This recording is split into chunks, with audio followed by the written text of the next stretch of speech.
Halo semuanya, kembali lagi di Formula Hanif. Kalau kemarin kita udah bikin Veloz lama versus baru ya. Versus Veloz baru. Maklum puasa kering ya kan. Nah, sekarang kita mau coba bikin lagi ya. Karena di sini ada dua buah mobil yang facelift dan sebelum facelift. Ini adalah Ford Focus yang pernah masuk ke Indonesia. Bersama Formula Hanif, dan kita akan bahas Ford Focus yang pre-facelift dan setelah facelift.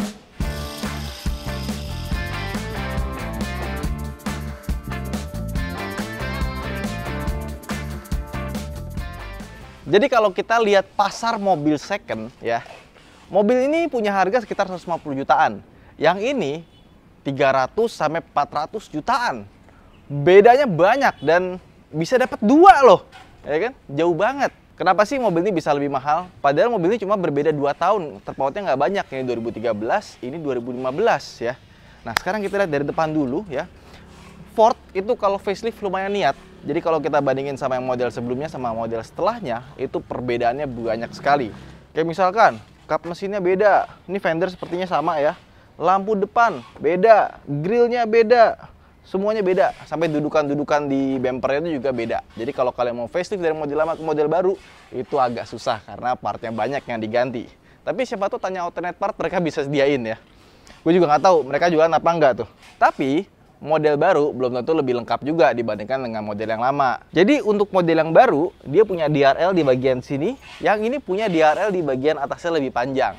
Terus, yang model lama memang lampunya nggak dibikin sekeren yang model baru sih. Yang ini kayak Fiesta di modernin gitu ya. Kalau ini kayak beda sendiri, nggak kayak Fiesta, tapi desainnya gue lebih suka yang ini. Yang ini, dia punya proyektor headlamp. Dan ini dia sudah pakai HID. Yang ini masih pakai halogen biasa. Sama yang model ini dia punya washer buat lampu depan. Yang ini nggak ada. Nah, sensor parkir sama masih banyak. Dan grillnya yang tadinya ini kan di bawah banget, sekarang jadi agak sedikit naik, kecil. Dan fog lampnya dari bulat menjadi kotak.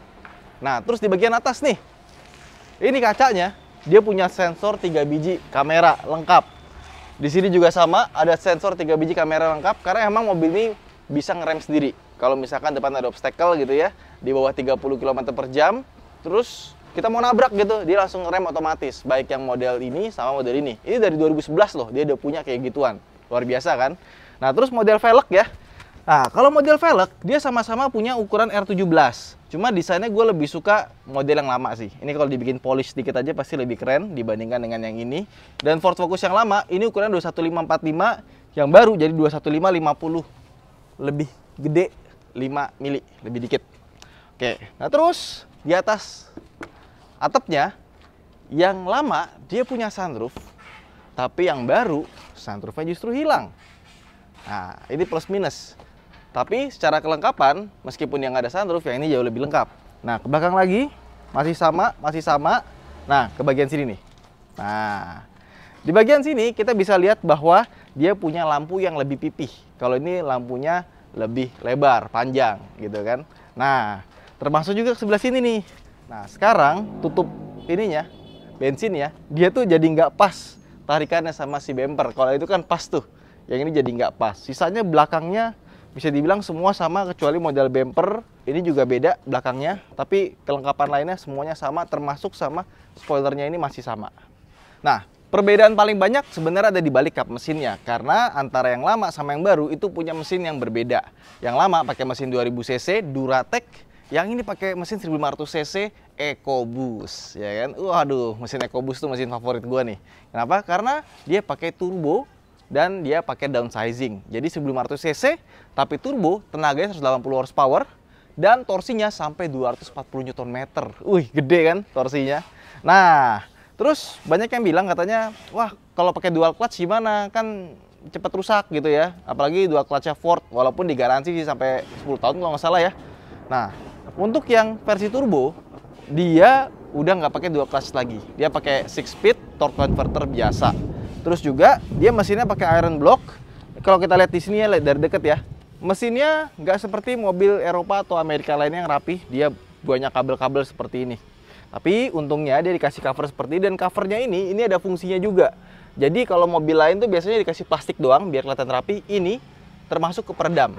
Jadi kalau kita buka, nih, ini tuh kayak busa gitu loh, kayak spons, gede, tebel, fungsinya untuk ngeredam suara mesin. Sampai segitunya ya. Turbonya taruh belakang by the way. Sekarang kita tutup. Nah, terus yang ini tenaga juga nggak jelek sih, tapi dibandingkan dengan yang turbo, gedean yang turbo. Ini 170 horsepower dan untuk torsinya 200 Nm. Lebih kecil, nggak terlalu jauh lah pokoknya. Nah, terus juga ini mesinnya karena dia 2000 cc 4 silinder, lebih panjang dibandingkan dengan 900 cc 4 silinder. Terus di bagian ininya itu plastik, bukan busa, dan dia nggak bisa diangkat dengan mudah karena di sini dibaut. Jadi harus buka bautnya baru kita bisa buka. Nah, ini juga sebenarnya si akinya ada tutupannya, cuma karena si Ican itu pakainya yang lebih gede dari aslinya, jadi nggak bisa ditutup. Chan, ini jadi lo jual nggak? Jadi bukannya yang dijual jadinya Mazda? Enggak, Mazda kan punya bini gue. Oh, ini jadi mau dijual juga tetap ya? Belum aku aja. Oke, ini masih dijual by the way. Harganya belum ada yang cocok katanya. Karena pasti galau sih.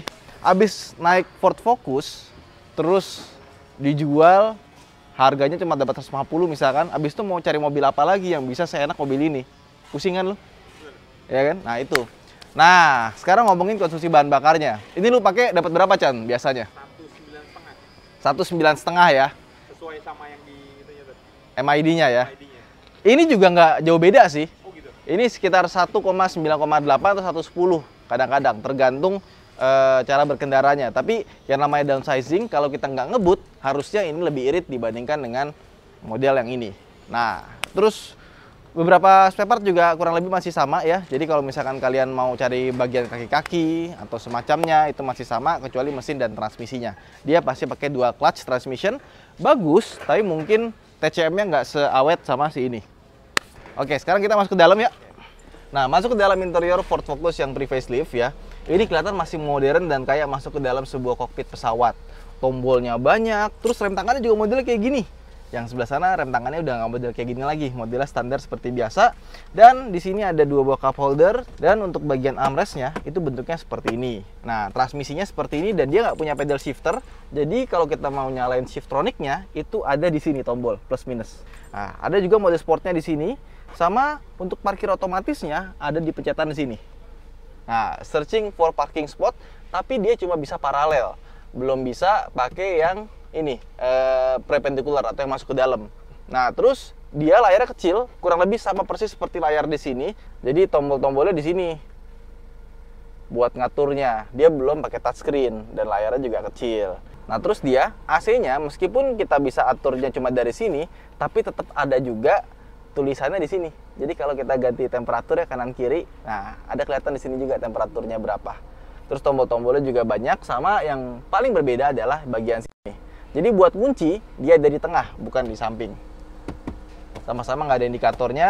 Terus dia juga punya limiter, sama model setirnya itu dia terasa lebih agak sedikit jadul. Karena tombol-tombolnya tuh banyak di samping-samping sini sih.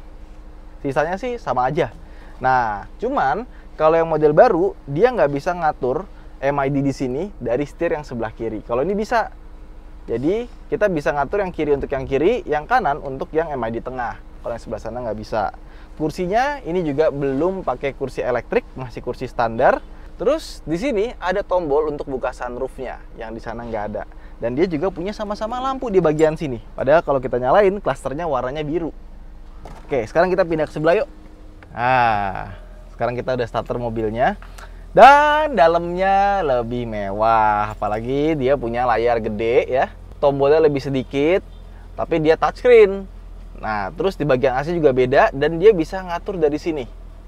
Nggak harus dari sini. Nah, terus bagian transmisi ini juga beda ya. Sama rem tangannya ini kembali ke model normal. Dan di sini ada cup holder 2 biji yang bisa digeser-geser. Model joknya juga berbeda dan dia sudah pakai electric seat. Nah, bisa digeser-geser seperti ini. Setirnya beda ya. Untuk ngatur MID di tengah dari sini, dia nggak bisa ngatur MID di sini. Sama di sebelah kanan untuk audio. Di sebelah kiri untuk cruise control dan limiternya. Nah, terus apa yang beda lagi? Nih, fitur parkirnya ya. Nah, bisa park out assist. Jadi kita kalau mau keluar dari parkiran, dia bisa tinggal select side aja. Nah, left side, release steering wheel, shift forward. Masukin ke D, terus setirnya kita lepas nih. Contoh ya. Lihat, setirnya bisa keluar sendiri. Bisa muter sendiri. Wih. Buka. Nah, kurang lagi. Kurang lebih kayak gitu. Canggih ya. Muter sendiri. Seret.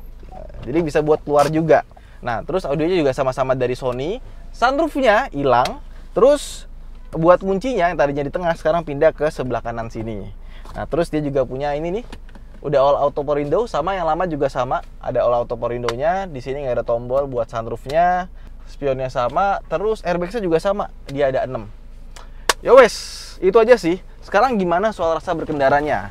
Kalau kita ngomongin kenceng, ya, kencengan ini. Karena tenaganya lebih gede dan turbo juga ya kan. Tapi kalau ngomongin transmisi, transmisinya cepetan yang versi sebelumnya. Kalau kita gas itu dia pindahnya lebih cepat, turunnya lebih cepat. Jadi responnya tuh lebih dapat, beng gitu. Nah terus untuk suspensi antara model lama dan model baru lebih enak yang model baru, lebih empuk. Kalau yang lama itu lebih kaku. Jadi kalau kena jalan berlubang atau jalan bergelombang itu lebih enak dipakai yang ini. Sisanya peredaman kabin semua sama, handlingnya kurang lebih sama. Pokoknya mobil ini baik yang baru sama yang lama sih untuk dibawa ya, itu enak sih. Mobilnya top ya. Oh sama tadi ada yang kelupaan nih, pedal shifter. Yang ini ada, makanya yang di sini tombol buat plus minusnya hilang karena pindah ke sini semua. Oke, itu aja mungkin vlog kita kali ini. Buat teman-teman yang punya Ford Focus bisa komen di bawah seperti apa rasanya. Sardil Hanif. Sampai jumpa di vlog berikutnya. Bye.